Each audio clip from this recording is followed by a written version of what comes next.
Pemirsa, Anda kembali di Newsline dan masih membicarakan mengenai sidang lanjutan perselisihan hasil pemilu di hari ini.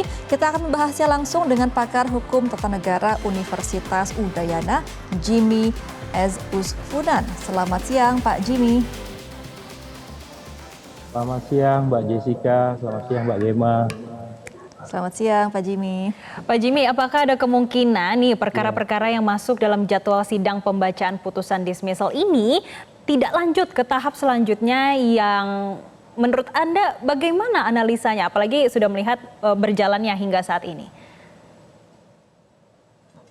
Iya, jadi kalau kita lihat dalam konteks 2019 ya, dari 260 perkara, itu kemudian yang lanjut itu hanya 122 perkara.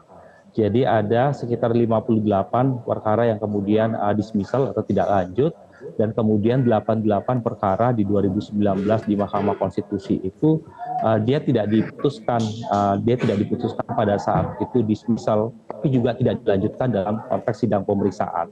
Nah, hal ini dikarenakan memang ada beberapa dari permohonan itu harus ada beberapa pembuktian di beberapa wilayah yang lainnya, sehingga dia harus menunggu daripada sidang-sidang pemeriksaan dari daerah-daerah lain sehingga putusannya itu nanti diputuskan kemudian. Nah, dalam konteks saat ini kalau kita melihat di dalam Undang-Undang Mahkamah Konstitusi, memang sejatinya ketika kita bicara soal yang namanya putusan Mahkamah Konstitusi itu kan setidaknya ada 3. Yang pertama itu atau ditolak, kemudian tidak dapat diterima, kemudian ditolak, dan kemudian yang ketiga itu dikabulkan. Nah, dalam kaitannya dengan perkara yang permohonannya tidak dapat diterima, pasti ini berkaitan dengan legal standing pemohon. Legal standing pemohon, kemudian objek permohonannya. Karena dalam legal standing pemohon itu kan partai politik sebagai peserta pemilu. Yang dua, itu bisa saja perseorangan dari partai politik yang sama dalam konteks itu. Yang ketiga, itu legal standingnya itu berkaitan dengan peserta pemilu dari partai politik lokal. Dan juga perseorangan dari partai politik lokal itu di dalam satu partai politik yang sama. Tetapi kemudian meskipun perseorangan itu diberikan hak untuk mengajukan permohonan di Mahkamah Konstitusi, tapi harus dilihat bahwa ada jangka waktu dari permohonan itu diajukan.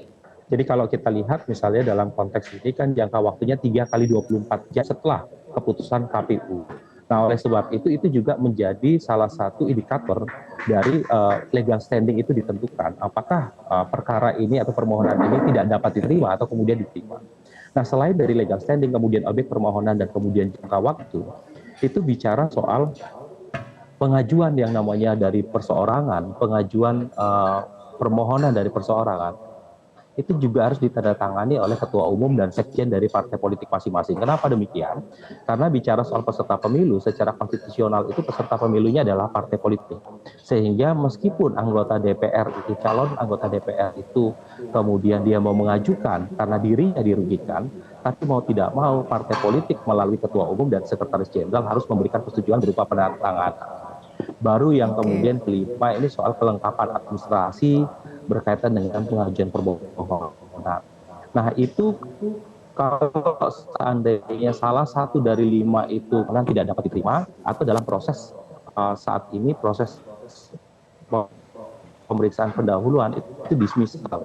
Jadi dia tidak dilanjutkan dalam sidang pemeriksaan berkaitan dengan pembuktian.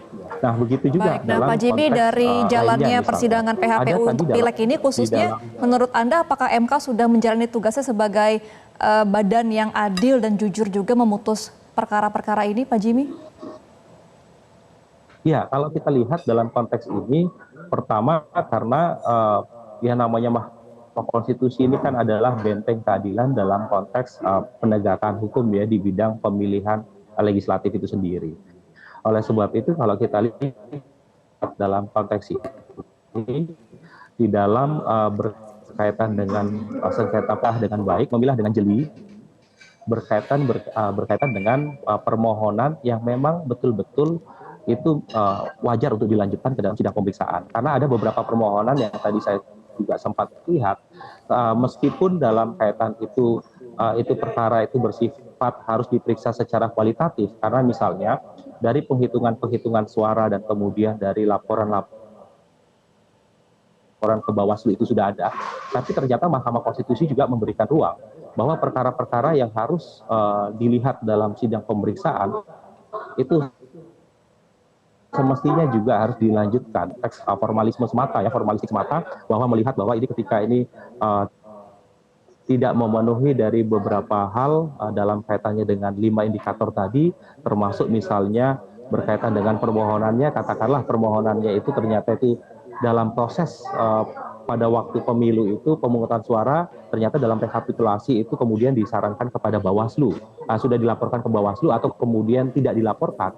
Nah, Mahkamah Konstitusi masih memberikan kesempatan dalam konteks ruang-ruang seperti itu.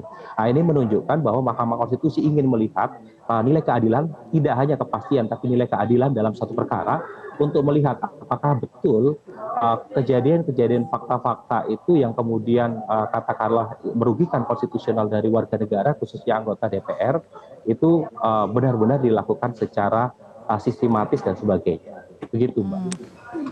Iya Pak Jimmy, berarti Mahkamah Konstitusi ini harus bisa memberikan ruang untuk pembuktian lebih lanjut terkait dengan kecurangan yang terjadi selama Pileg lalu. Kemudian Pak Jimmy, menurut Bapak dengan di tahun 2024 ini jika dibandingkan dengan tahun 2019 lalu, apakah memang di tahun ini jauh lebih baik untuk segala prosesnya Pak? Untuk dismissal ini? Ya, kalau kita lihat dalam konteks ini ya, memang dalam beberapa perkara tadi yang sudah diputuskan, memang Mahkamah Konstitusi juga mencermati soal substansi dari permohonan. Katakanlah dalam konteks permohonan itu kemudian ada antara petitum atau posita dan petitum itu bertentangan satu sama lain. Katakanlah misalnya kan begini, ketika kita bicara soal pengajuan permohonan di Mahkamah Konstitusi, itu kan harus ada 2 versi.